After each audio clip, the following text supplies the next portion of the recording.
Hare Krishna. Hi everyone, ಎಲ್ಲರಿಗೂ ನಮಸ್ಕಾರ. ನಾವು ಈ ವಿಡಿಯೋದಲ್ಲಿ ಭಗವದ್ಗೀತೆಯ ಮೊದಲನೇ ಅಧ್ಯಾಯದ 37-38ನೇ ಶ್ಲೋಕವನ್ನು ಕಲಿಯೋಣ. In this video, we are going to learn Bhagavad Gita's first chapter, 37th and 38th verse. ಶ್ಲೋಕ 37. ಯದ್ಯಪ್ಯೇತೇನ ಪಶ್ಯಂತಿ ಲೋಭೋಪಹತ ಚೇತಸಃ ಕುಲಕ್ಷಯಕೃತಂ ದೋಷಂ ಮಿತ್ರದ್ರೋಹೇ ಚ ಪಾತಕಂ. ಶ್ಲೋಕ 38. ಕಥಂ ನ ಜ್ಞೇಯಮಸ್ಮಾಭಿಃ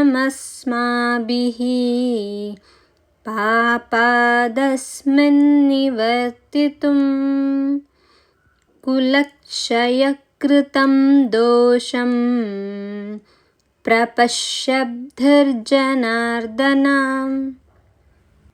ಕನ್ನಡದ ಅನುವಾದ: ಹೇ ಜನಾರ್ದನ, ಈ ಜನರ ಹೃದಯಗಳು ಸಂಪೂರ್ಣವಾಗಿ ದುರಾಸೆಗೆ ವಶವಾಗಿದೆ.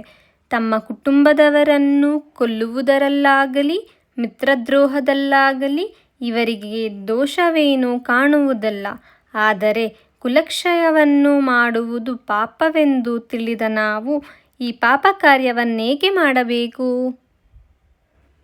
English translation: O Janardana, although these men, their hearts overtaken by greed, see no fault in killing one's family or quarreling with friends, why should we, who can see the crime in destroying a family, engage in these acts of sin?